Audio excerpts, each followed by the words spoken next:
4.5 പതിറ്റാണ്ടിലധികം നീണ്ട LDF ഭരണത്തിന് കോഴിക്കോട് നഗരത്തിൽ അറുതി വരുത്തുക എന്ന ലക്ഷ്യത്തോടുകൂടിയാണ് ഇത്തവണ UDF അരയും തലയും മുറുക്കി മത്സരത്തിനിറങ്ങുന്നത്. ഒരു സർപ്രൈസ് സ്ഥാനാർത്ഥി ഇത്തവണ UDF അവതരിപ്പിക്കുകയും ചെയ്തിരിക്കുന്നു. അത് മറ്റാരുമല്ല, സംവിധായകൻ VM വിനുവാണ്. വളരെ അപ്രതീക്ഷിതമായാണ്, നേരത്തെ പറഞ്ഞു കേട്ടെങ്കിൽ പോലും ഈ പുറത്തുനിന്നുള്ള ആളുകളെ അങ്ങനെ കാര്യമായി പരിഗണിക്കാത്തതാണ്. ഇത്തവണ താങ്കൾക്ക് അവസരം നൽകിയിരിക്കുന്നു.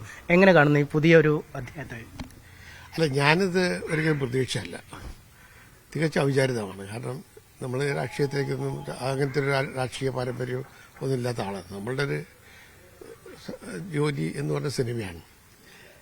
പിന്നെ എനിക്ക് അവർ ഇപ്പോൾ ഇതുമായിട്ട് ബന്ധപ്പെട്ടവർ തന്നെ നിരന്തരം ഒന്ന് സംസാരിച്ചപ്പോൾ പെട്ടെന്ന് എൻ്റെ മനസ്സ് തോന്നി ഇത് നിന്നു കൊടുക്കുന്നത് നല്ലത്. കാരണം കോഴിക്കോട് നഗരം എന്ന് പറയുന്നത് കുറേ കാലമായിട്ട് ഒരു വികസനത്തിൻ്റെ ഒരു അടയാളങ്ങൾ നമ്മൾ കാണുന്നില്ല എന്നുള്ള സത്യം. കാരണം എത്രയോ കാലങ്ങളായിട്ട് ഞാൻ കാണുന്ന ഇവിടെ ചെറുപ്പം മുതലേ നടന്നു വളർന്ന കോഴിക്കോടിൻ്റെ മുക്കുമൂലമൊക്കെ അതേപോലെ തന്നെയാണ്. ഒരു ഡെവലപ്മെൻറ്റും എല്ലാ രീതിയിലും. കാരണം ഒരു സാംസ്കാരിക നഗരം എന്ന നിലയ്ക്ക് കോഴിക്കോടിന് അർഹതപ്പെട്ട രീതിയിലുള്ളൊരു വികസനം നടന്നിട്ടില്ല എന്ന് തന്നെയാണ് എനിക്ക് തോന്നുന്നത്. അതുകൊണ്ട് തന്നെയാണ് ഞാൻ ഇതിന് ഇറങ്ങാം, അല്ലെ ഇവരെ കൂടെ UDFന്റെ സ്ഥാനാർത്ഥി നിൽക്കാം എന്ന് തീരുമാനിക്കാൻ കാരണം കോഴിക്കോടിന്റെ ഡെവലപ്മെന്റിനെ കുറിച്ച് ആലോചിച്ചിട്ട് മാത്രമാണ്. ഈ നേരത്തെ എന്തെങ്കിലും രാഷ്ട്രീയ പ്രവർത്തനമായിരുന്നോ, രാഷ്ട്രീയ ആഭിമുഖ്യമുണ്ടായിരുന്നോ, അല്ലെങ്കിൽ യുവ സംഘടന അല്ലെങ്കിൽ വിദ്യാർത്ഥി സംഘടന, അങ്ങനെ എന്തെങ്കിലും പ്രവർത്തനം ഉണ്ടോ? ഞാൻ ദേവരി കോളേജിൽ പഠിക്കുന്ന കാലത്ത് KSUവിന്റെ ഫൈൻ ആർട്സ് സെക്രട്ടറിക്കായിട്ട് മത്സരിച്ചിട്ടുണ്ട്. അതുപോലെ തന്നെ ആർട്സ് കോളേജിൽ ഈവനിംഗ് ബാച്ചിലായിരുന്നു. അവിടെയും ഞാൻ മത്സരിച്ചു, ഫൈൻ ആർട്സ് സെക്രട്ടറിക്ക് മത്സരം. അത് ഞാൻ KSU പ്രവർത്തനം, അത് വല്ലാത്തൊരു പ്രവർത്തനം പറഞ്ഞാൽ അറിയത്തിരിച്ചില്ല.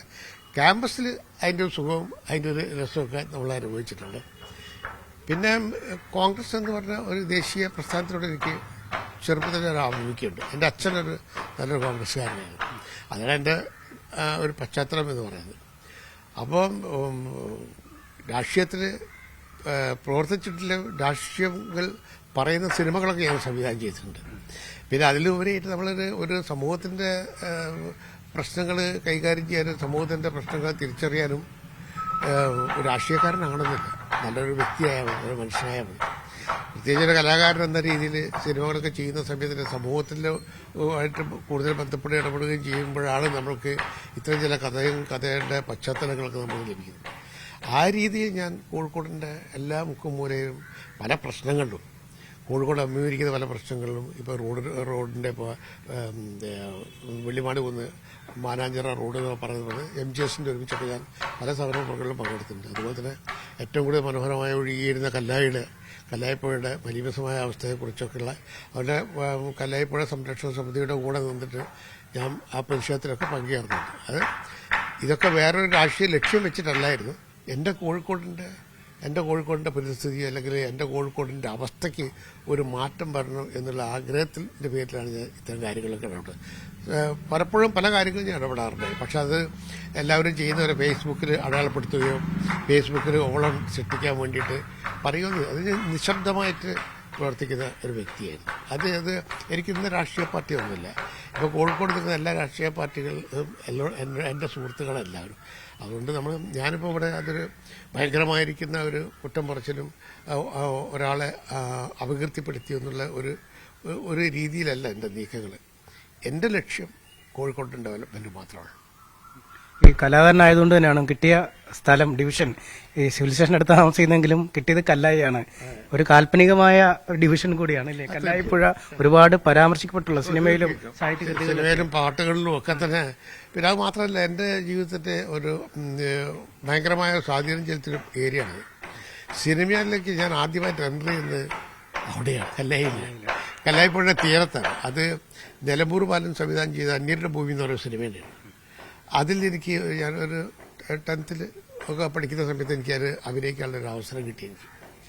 ആ സിനിമയിൽ എനിക്ക് ആദ്യമായിട്ട് സിനിമ അഭിനയിക്കാൻ അവസരം കിട്ടി. അങ്ങനത്തെ സിനിമയിൽ ആദ്യമായിട്ട് അവസരം കിട്ടിയ ഒരാളും കൂട്ടത്തിലുണ്ടായിരുന്നു. അത് മാമുക്കോയായിരുന്നു. ഞങ്ങൾ രണ്ടുപേരുടെ ഫസ്റ്റ് സിനിമയായിരുന്നു അന്യരുടെ ഭൂമി. ആ സമയത്ത് ഞാൻ കല്ലായിപ്പുഴ എന്ന് പറയുന്നത് അന്ന് മനോഹരമായിട്ട് ഒഴുകിക്കൊണ്ടിരിക്കുന്ന സമയം. അതിനുശേഷം ഞാൻ എൻ്റെ സിനിമകളും അത് മ്യൂസിക്കൽ ആൽബങ്ങളൊക്കെ ചെയ്ത സമയത്തൊക്കെ പിന്നീട് ഞാൻ കണ്ടിട്ടുണ്ട്. കല്ലായിപ്പുഴയുടെ അവസ്ഥ വളരെ പരിതാപകരമായിട്ട് വറ്റി വരണ്ടുപോയ ഒരു അപമൃത്യു സംഭവിച്ചിരിക്കുന്ന ഒരവസ്ഥയിൽ കല്ലായിപ്പുഴ പോകുന്നു. അതിൻ്റെ പരിസര പ്രദേശങ്ങളും എല്ലാം തന്നെ എൻക്രോച്ച് ചെയ്ത് കൈ അടക്കിക്കൊണ്ടിരിക്കുന്ന അതിനെതിരെയൊക്കെ ഞാൻ നന്നായി പ്രതികരിച്ചിട്ടുണ്ട്. അപ്പോൾ ഈ കല്ലായി കിട്ടിയപ്പോൾ എനിക്ക് സിനിമയായിട്ട് ബന്ധമുണ്ടെന്ന് മാത്രമല്ല, അതിലുപരിയായിട്ട് ആ പ്രദേശത്ത് എനിക്ക് അവരുടെ വാർഡിൽ എനിക്ക് ഒരു സ്ഥാനാർത്ഥി നിൽക്കാൻ കഴിഞ്ഞാലും എനിക്ക് വളരെ സന്തോഷം, ഒരു അഭിമാനമാണ്. അപ്പോൾ അത് വളരെ ആത്മാഭിമാനത്തോടു കൂടി തന്നെയാണ് ഞാൻ അതിനെ നേരിടാൻ തീരുമാനിച്ചിരിക്കുന്നത്. ഈ പുറത്തുനിന്നൊരു ആക്ടിവിസ്റ്റായിട്ട് ഇത്ര നാൾ ഇടപെട്ടു, ഇനിയിപ്പോൾ ജയിച്ചാൽ അവിടുത്തെ ജനപ്രതിനിധിയായിട്ട് തന്നെ പുഴയ്ക്ക് വേണ്ടി കാര്യങ്ങൾ ചെയ്യാൻ കഴിയും. അതായത് പുഴയെ വീണ്ടെടുക്കുക എന്നത് തന്നെയായിരിക്കും താങ്കളുടെ ആദ്യ പരിഗണന. തീർച്ചയായും ആ പുഴയെ വീണ്ടെടുത്തേ പറ്റൂ. പുഴകളല്ല ജലസ്രോതസ്സുകൾ എന്ന് പറയുന്നത് നമ്മളെ നിലനിൽപ്പിന്റെ ഒരു ഭാഗമല്ല. വരും തലമുറയ്ക്ക് വേണ്ടി എന്തെങ്കിലുമൊക്കെ സൂക്ഷിക്കാൻ ആവശ്യമുള്ള അത് തീർച്ചയായിട്ടും അതിന് പ്രാധാന്യം കൊടുക്കുക. അതുപോലെ തന്നെ നഗരത്തിന്റെ വികസനത്തിന് വളരെ വളരെ പ്രാധാന്യം കൊടുക്കുക. എൻ്റെ മനസ്സിൽ കുറേ വിഷ്വൽസ് ഉണ്ട്, എൻ്റെ ചില ഭാവനകളുണ്ട്. അത്തരം കാര്യങ്ങളൊക്കെ വളരെ ഒരു 10, 35, 40, 50 കൊല്ലത്തേക്ക് മുൻകൂട്ടി കണ്ടുകൊണ്ട് തന്നെ പ്ലാൻ ചെയ്യേണ്ട രീതിയിൽ ഈ ഭരണം കിട്ടുക. അതൊക്കെ കിട്ടണമെങ്കിൽ ഞാൻ കൗൺസിലർ ആയതുകൊണ്ട് മാത്രം ആയില്ല. ഐക്യ ജനാധിപത്യ മുന്നണി എന്ന് പറഞ്ഞ മുന്നേ ഭരണത്തിൽ വന്നു കഴിഞ്ഞു ഇതൊക്കെ സാധിക്കുമെന്ന് തന്നെയാണ് എൻ്റെ പ്രതീക്ഷ. ഇന്ന് DC പ്രസിഡന്റ് പറഞ്ഞത് വെറും ഒരു കൗൺസിലർ ആയിരിക്കാൻ ഞങ്ങൾ വിനുവിനെ മത്സരിപ്പിക്കുമെന്നാണ് ചോദിച്ചത്. നഗരത്തെ എന്റെ ഒരു പിതാവായി മാറാൻ പറ്റുമെന്ന് പ്രതീക്ഷയുണ്ടോ ജയിച്ചാൽ? അല്ല, എനിക്ക് അങ്ങനെ സ്ഥാനമാനങ്ങളോട് വലിയ താല്പര്യമൊന്നുമില്ല. നടന്നാൽ നടക്കട്ടെ, അവരങ്ങനെ പറഞ്ഞു കഴിഞ്ഞാൽ അതിന് ഞാൻ തയ്യാറാണ്. അത് കാരണം അപ്പോൾ നമുക്ക് കൂടുതൽ കാര്യങ്ങൾ ചെയ്യാൻ പറ്റുമല്ലോ എന്നുള്ളതുകൊണ്ട് മേയറായാൽ കുറച്ചുകൂടെ സ്വാതന്ത്ര്യമുണ്ട്. നമ്മളെ കാര്യങ്ങളും സംഭവങ്ങളൊക്കെ നമുക്ക് പ്രസന്റ് ചെയ്യാൻ പറ്റും എല്ലാവരുടെയും മുമ്പിലും. അത് നേടിയെടുക്കാനുള്ള ഒരു ഉത്തേജനം നമുക്ക് കിട്ടും. അത്രേ കാണിക്കുക. അല്ലാതെ ഞാനിപ്പോൾ എനിക്ക് എൻ്റെ മനസ്സിൽ ഇപ്പം ഞാൻ നിൽക്കുന്നുണ്ടല്ല, എൻ്റെ മനസ്സിൽ ഒരു മാറ്റം കോഴിക്കോട് ആവശ്യമാണ്. ഈ സിനിമയുടെ ആസ്ഥാനം കൊച്ചിയാണ്, മോളിവുഡ് അവിടെയാണ് കേന്ദ്രീകരിച്ചിരിക്കുന്നത്. ഒരു കാലത്ത് കലാകാരന്മാരും സിനിമാ പ്രവർത്തനങ്ങളൊക്കെ ഒരുപാട് നടന്ന സ്ഥലം കൂടിയാണ് കോഴിക്കോട്. MTയുടെ ഒക്കെ സ്ഥലം കൂടിയാണ്, തട്ടകം കൂടിയാണ് കോഴിക്കോട്.